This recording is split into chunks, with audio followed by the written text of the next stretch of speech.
Hi hello. ഇന്ന് നമ്മൾ അയ്യപ്പനും കോശിയും സിനിമയിലെ ഒരു അടിപൊളി സീൻ എങ്ങനെയായിരിക്കും സച്ചി എഴുതിയിട്ടുണ്ടാവുക എന്നാണ് നോക്കാൻ പോകുന്നത്.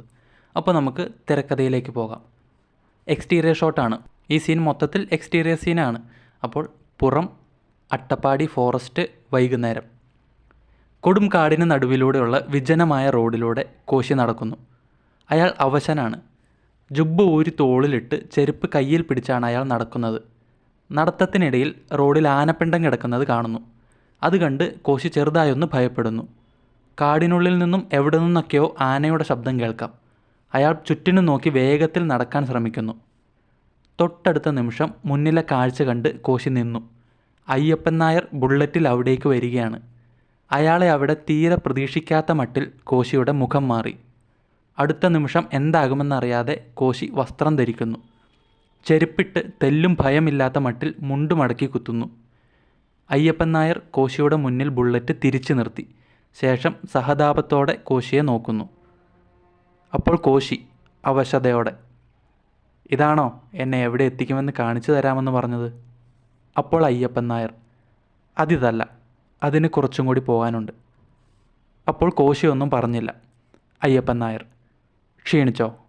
അത് കേട്ട് കോശി, എന്നെ ക്ഷീണിപ്പിക്കാൻ താൻ കുറച്ചും കൂടി വിയർക്കണം. അപ്പോൾ അയ്യപ്പൻ നായർ, ഇനിയുമുണ്ട് 10-12 കിലോമീറ്റർ. ലിഫ്റ്റ് വേണമെങ്കിൽ നീ ചോദിക്കണം, ഇത് ആന ഇറങ്ങുന്ന സ്ഥലമാണ്. അത് കേട്ട് കോശി പുച്ഛത്തോടെ അയ്യപ്പൻ നായരുടെ അടുത്തേക്ക് വരുന്നു. എന്നിട്ട് കോശി, ആനയാണ് ഭേദം, ലിഫ്റ്റ് വേണ്ട. അത് പറഞ്ഞുകൊണ്ട് കോശി അവിടെ നിന്ന് നടന്നു. കോശി പോകുന്നത് നോക്കി നിന്ന അയ്യപ്പൻ നായർ വെറുതെ ബുള്ളറ്റ് ഇരപ്പിക്കുന്നു. ആ ശബ്ദം കേട്ട് ഞെട്ടി കോശി തിരിഞ്ഞു നോക്കുന്നു. അപ്പോൾ അയ്യപ്പൻ നായർ, നിനക്കെന്താ പേടിയുണ്ടോ? അപ്പോൾ കോശി, പേടിപ്പിച്ച് നോക്കുക.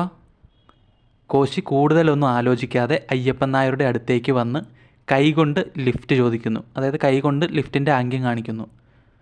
കോശി ചോദിച്ചു, ലിഫ്റ്റ്.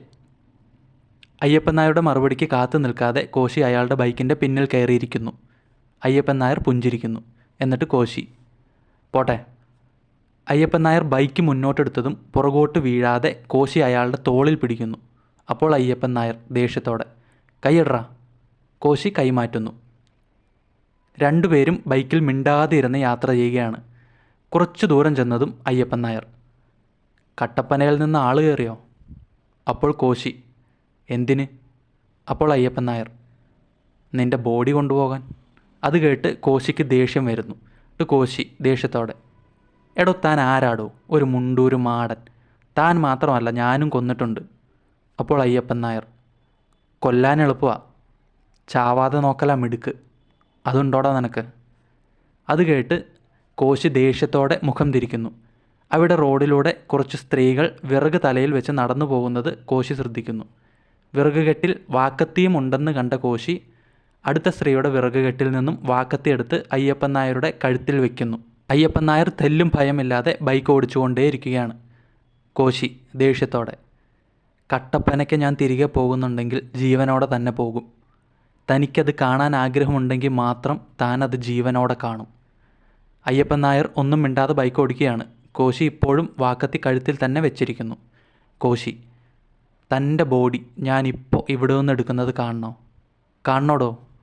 അത് കേട്ട് അയ്യപ്പൻ നായർ ബൈക്ക് നിർത്തുന്നു. കോശി ബൈക്കിൽ നിന്നും റോഡിലേക്ക് ഇറങ്ങി. രണ്ടുപേരും ദേഷ്യത്തോടെ പരസ്പരം നോക്കുന്നു. അപ്പോൾ വിറകുകൊണ്ട് പോയ സ്ത്രീകൾ അവിടേക്ക് ഓടിയെത്തി ഒച്ച വയ്ക്കുന്നു. കോശി കയ്യിലെ വാക്കത്തി അവർക്കടുത്തേക്ക് എറിഞ്ഞിട്ട് കൊടുക്കുന്നു. ആ സ്ത്രീകൾ കോശിയെ എന്തൊക്കെയോ ചീത്ത പറഞ്ഞ് അവിടെ നിന്നും പോകുന്നു. അപ്പോൾ അയ്യപ്പൻ നായർ, നിൻ്റെ ദേഹത്ത് ഞാൻ കൈവയ്ക്കുന്നത് ഇന്നല്ല, പക്ഷെ വൈകില്ല. നിൻ്റെ സകല സ്വാധീനവും കളിച്ചു തീർത്ത് നീ ഒറ്റയ്ക്ക് എന്നെപ്പോലെ മണ്ണിൽ ചവിട്ടി നിൽക്കുമ്പോൾ അന്ന് കട്ടപ്പനയ്ക്ക് നീ പെട്ടിയിലേ പോകൂ. അത് പറഞ്ഞ് അയ്യപ്പൻ നായർ അവിടെ നിന്നും ബൈക്ക് ഓടിച്ചു പോകുന്നു. കോശി അത് നോക്കി നിന്നു. എന്തൊക്കെയോ മനസ്സിലാലോചിച്ച് വീണ്ടും ഒറ്റയ്ക്ക് നടപ്പ് തുടരുന്നു. ഇവിടെ ഈ സീൻ അവസാനിക്കുന്നു.